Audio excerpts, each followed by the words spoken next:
Bonjour à toutes et à tous. Aujourd'hui, on déballe un colis envoyé par Eiboss. Un abonné m'a parlé de leur poche sous vide et j'ai eu envie de tester.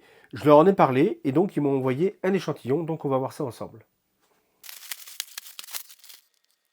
Alors, des poches dans des poches. C'est protégé par du papier bulle. Alors dedans, il y a des étiquettes qui permettent de mettre des étiquettes sur le filament si on a envie. Je pense pas que je le ferai, mais voilà, c'est possible. Ils expliquent comment marche la pompe. Donc la pompe doit être dans l'autre sac, j'imagine. Ah non, elle est là. La voilà. Voilà, une petite pompe USB. Une pompe sous vide. Ou une pompe à vide, plutôt. Voilà. Donc ça a l'air très très simple à utiliser. Hein. Et l'autre sac, normalement, c'est que des poches. Voilà, toujours avec les petites étiquettes. Alors, les poches. Elles sont assez épaisses, mais souples quand même. Ok, donc elles sont bien assez grandes pour du filament. Donc ce petit clip qui permet de bien fermer la poche pour après pouvoir aspirer. Donc je vais chercher une bobine et puis on va voir ce que ça donne sur une bobine. Alors voilà, 3 échantillons de mes bobines, du Prusa, du Polymaker et du Gitek. Des bobines assez différentes, hein, moins épaisses en carton et des bobines un peu plus épaisses de Prusa, voilà.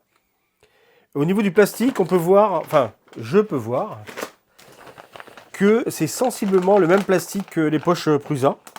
Voilà, qui sont déjà de très très bonne facture, sauf qu'on ne peut pas les mettre sous vide. Donc la pompe, je l'ai branchée sur l'USB de mon bureau assis debout. C'est du 5 volts. Ils ne mettent pas combien d'ampères il faut. C'est marqué nulle part. Bon, alors il va jusqu'à 2 ampères. Mon bureau assis debout, c'est 2 ampères 4. Donc je pense que ça devrait faire l'affaire. Mais sur la notice, ils ne mentionnent pas. Ils mettent 5 volts. C'est tout. Alors on va commencer par la Gitek.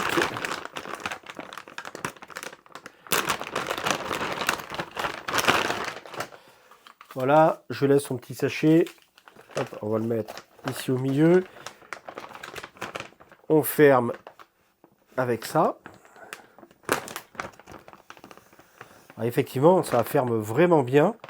Parce que c'est toujours un peu galère, ça. Ok. On vient ouvrir au milieu. On vient visser la pompe.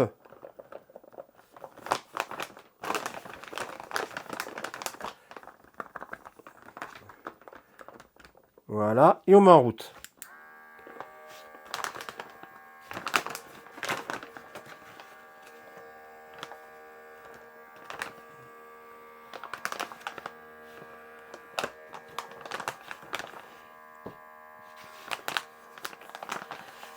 Alors, ça va pas très très vite.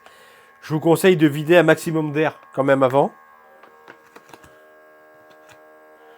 Et je vois qu'en soulevant, ça va un petit peu mieux.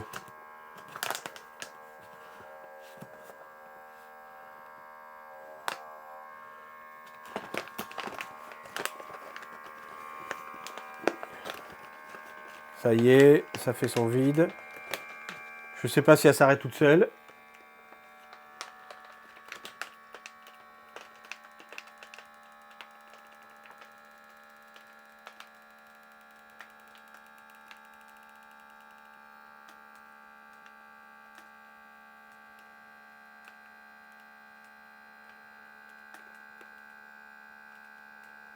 Non, apparemment, elle s'arrête pas toute seule. Là, elle a bien vidé. Donc, je sais pas combien de temps ça a mis. Je regarderai sur la vidéo, mais je dirais a priori 1 minute, 2 minutes. Et on ferme. Et voilà. Alors là, c'est vraiment pas mal du tout. Là, vraiment, eh bien, il y a quasiment plus d'air à l'intérieur. Enfin, pour pas dire plus d'air du tout. C'est pas mal du tout, ça. Ça, pour stocker, c'est vraiment pas mal. Donc, ce que je vais faire maintenant, je vais essayer les autres. Alors, je m'excuse pour ma voix cassée. Je suis encore malade. Depuis que j'ai chopé le Covid en septembre dernier, je suis toujours malade. Ça n'arrête pas. Et je vous raconte ma vie un petit peu. Donc là, il y a le sachet, il est resté coincé dedans. Je le laisse. Hop. Là, on va essayer d'enlever un peu plus d'air. Alors, c'est parti. Je remets la pompe. Bon, l'avantage, c'est que celle-ci, elle est pleine de trous.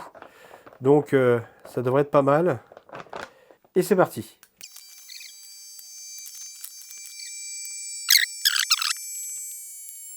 Ok, je l'arrête.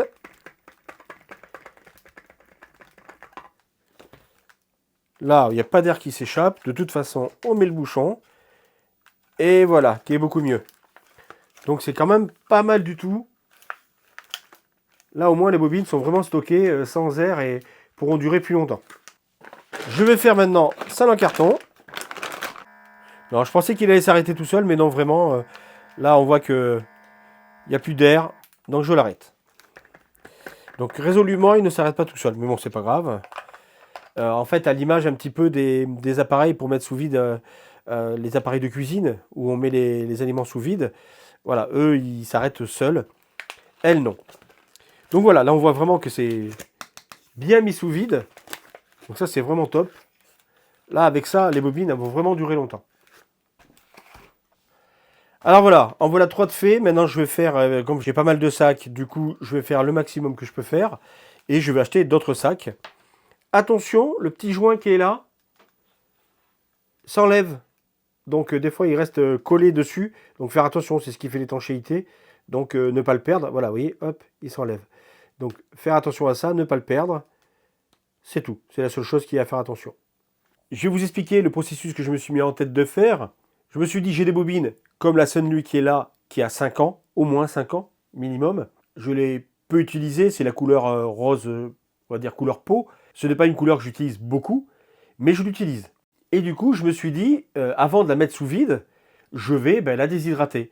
Et là, on est content d'avoir un Polyphémus, on est content d'avoir le S4 de chez Sunlu, parce que donc j'avais en tout et pour tout 40 sacs. Je vais vous expliquer pourquoi 40. En attendant, j'avais 40 sacs. Et donc 40 bobines à déshydrater au moins 4 heures et à mettre en poche, eh bien c'est beaucoup de temps. C'est pour ça que ça fait un peu plus de 3 jours. Pourquoi 40 sacs? Parce que donc Philippe m'a mis un message, donc merci à Philippe, parce que c'est pas que je ne connaissais pas le produit, c'est que je sais pas, ça me disait rien, mettre en poche, est-ce que c'est solide, pas solide, mais du fait qu'un abonné me dise si ça c'est bien, je me suis dit eh ben, pourquoi pas essayer. Donc en parallèle au contact des boss, j'ai commandé 20 sacs en plus à mes frais. Je me suis dit, bon, allez, 40 sacs, ça fait un bon petit début, même s'il m'en faudrait 120. Et ça va me permettre de voir, pour plus de bobines, ce que ça donnera plutôt que 20. Et donc j'ai pu faire plein de tests. Alors déjà, la première chose à vous dire, c'est attention. J'en ai abîmé un. J'en ai abîmé un parce qu'il y avait 2 choses qui n'allaient pas dans la bobine que j'ai mis dans ce sac-là. Déjà, j'avais oublié ceci.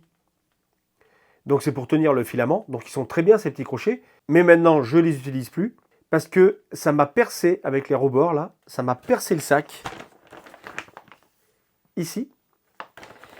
Et la bobine était un petit peu cassée. Je ne m'en étais pas aperçu. Et quand elle s'est comprimée avec, bien sûr, en la mettant sous vide, eh bien ça m'a fait d'autres déchirures.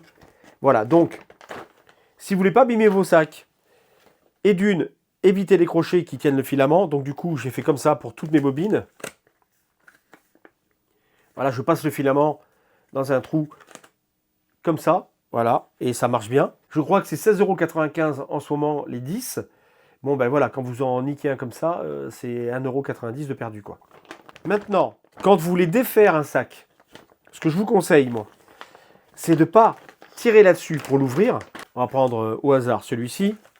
Au lieu de défaire ici et de tirer, donc ça fait tirer dessus, c'est sous vide, voilà, ça peut esquinter la fermeture, il vous suffit juste d'ouvrir et vous tirez un petit peu sur la lamelle, là, qui est là, et hop, ça y est. Si vous avez vu, ça l'a remis de l'air à l'intérieur, et ensuite, vous pouvez ouvrir. Ça évite de trop tirer sur les fermetures. Ça, c'est la première chose. La deuxième chose, je me suis dit, bon, c'est bien, est-ce que c'est solide? Est-ce que ça va supporter de enlever, remettre, enlever, remettre. On va prendre pour exemple la bobine de Sunlu que j'ai utilisée peut-être, je sais pas moi, 10 fois depuis que je l'ai. Donc ça ferait 10 fois enlevé du sac, 10 fois remis dans le sac. Alors ce que j'ai fait, j'ai pris une bobine de Sunlu, alors ce n'est pas celle-ci, mais c'est ce type-là. Pourquoi celle-ci? Parce que ces bobines-là, elles font vraiment rentrer le plastique partout, elles le font forcer en fait. J'ai pris une poche, ah ben elle est là. Alors c'est pas du tout une Sunlu que j'ai utilisée, c'est une Eason. Mais c'est le même principe. Parce que vous voyez, elle fait vraiment rentrer à l'intérieur, elle maltraite le sac. Donc ce sac-là, et un autre, que du coup j'ai utilisé. En tout cas, j'ai pris 2 sacs. J'ai mis sous vide, je le mettais dans l'autre sac, je le mettais sous vide, et ainsi de suite. Voilà, quand j'y pensais, paf, paf. Donc du coup, les 2 sacs ont été manipulés, je pense, une quarantaine de fois facile, mis sous vide et ouvert, et voilà, intact quoi, aucun problème. Donc j'y crois. Donc c'était un petit peu ça mon souci, c'était d'y croire, et le fait qu'un abonné me dise ils sont top, je me suis dit allez, j'essaye.